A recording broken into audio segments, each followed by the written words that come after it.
What is it that causes some people to achieve a high level of success while others don't? Is it talent, timing, charisma, or is it something else entirely?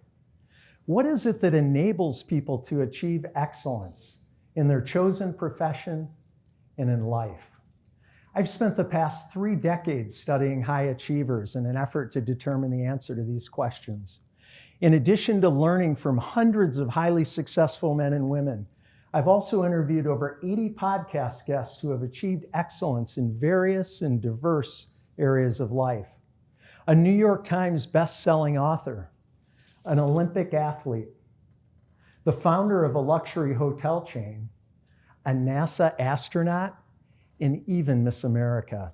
I'd tell you which one, but she made me promise not to tell you the year she won. Through the years, I've uncovered all the traits you might think of when you hear the word excellence, and when you think about what it takes to achieve success at the pinnacle of various professions. Number 1, belief. Number 2, consistency.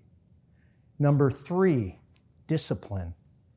4, focus. And number 5, good old-fashioned hard work. These specific traits were expressed repeatedly in my conversations. And even when they didn't use those exact words, you could hear them clearly in the way they described what it took to succeed at the highest level. What was so interesting to me, though, so fascinating, was what they said wasn't nearly as relevant as what they didn't say. In the hundreds of conversations I've had with highly successful people, not one of them mentioned the one word that captures the essence of what it takes to achieve a high level of success. So what is it that no one tells you about excellence? It's boring. I know, it sounds crazy, doesn't it? It turns out the secret to extraordinary success, to excellence, is doing boring things really well.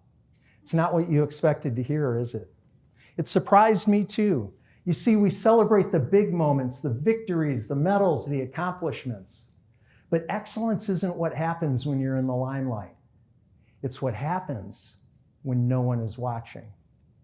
August 13th, 2008, Beijing, China. Michael Phelps had just won the gold medal again. Less than an hour later, he was back in the water for the 4x200 meter freestyle relay. In that race, the U.S. team broke the 7-minute barrier for the first time in Olympic history, crushing the world record and winning the gold medal. My friend Peter Vanderkay swam on that Olympic relay team with Michael Phelps. He stood so proud on the podium as the national anthem played. But that victory, excellence wasn't breaking the world record, or even standing on the podium to receive the gold medal. Instead, excellence was the thousands of hours invested in early morning training, endless laps in the pool, and the relentless focus on perfecting technique during the 4 years leading up to the Olympic Games. Excellence is boring, and that's exactly why so few people achieve it. It's not about luck, it's not about talent. It's about small steps repeated over time. Excellence is doing what you know you need to do to be successful consistently, even when it's hard. And it is hard, and even when it's boring. Sociologist Daniel Chambliss studied Olympic swimmers and coined the phrase, the mundanity of excellence. He called it mundane. He found that what separates champions from everyone else isn't superhuman talent. It's dozens of tiny actions done right and then done again and again and again and again and again. Reading Dr. Chambliss's research was a huge aha moment for me. As I reflected on my own life, I realized that boring was the perfect word to describe all the actions I had taken throughout my life to achieve success. Whether it was training hours a day as a nationally ranked junior table tennis player, studying late nights and weekends to earn my MBA while working full-time, or waking up at 4 o'clock every morning to write the manuscript that would one day become a best-selling book. What I realized was the excellence I created throughout my life consisted of doing what I knew I needed to do to be successful. Small, boring steps repeated over time. Oh, and by the way, my podcast guests all share similar experiences. The New York Times best-selling author I mentioned earlier, Nora Roberts. Nora was a single mom of 2 preschoolers living in rural Maryland in the late 1970s. During a blizzard in February 1979, with 3 feet of snow and a dwindling supply of chocolate, Nora took out a notebook and a pencil and started to write down stories. She fell in love with the process and quickly produced 6 manuscripts. Nora went on to write over 255 novels, 124 of which made it to the New York Times bestseller list. What were Nora's small, boring steps? Writing. 8 hours a day, every day, even while on vacation, and even while raising 2 boys as a single mom.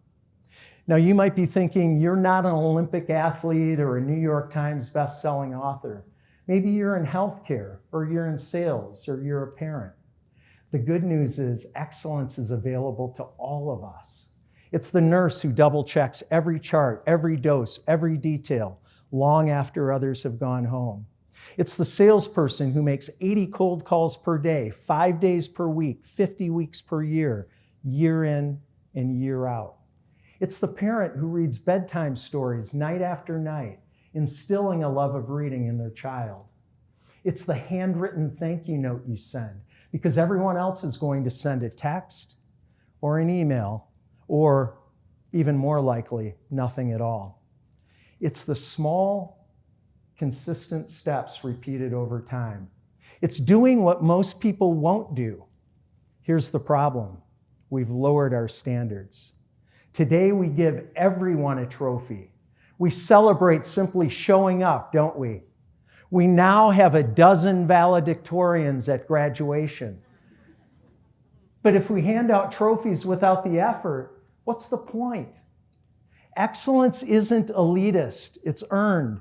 And you earn it by doing what you know you need to do to be successful, even when no one applauds, and even when no one is there to see it.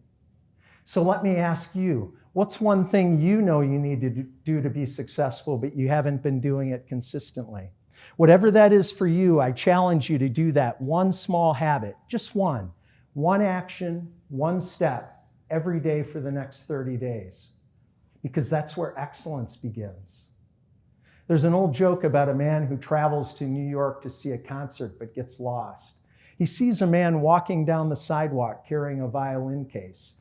Excuse me, sir, can you tell me how to get to Carnegie Hall? The musician stops, smiles, and responds, practice, practice, practice. Now, I know that's just a joke, but don't miss this. That's how you create excellence, too. Not with gold medals, not with standing ovations, but with the small, consistent steps that no one sees. Because excellence isn't the moment you cross the finish line to a cheering crowd. It's everything you do in silence when no one's watching. And that's what no one tells you about excellence. Thank you.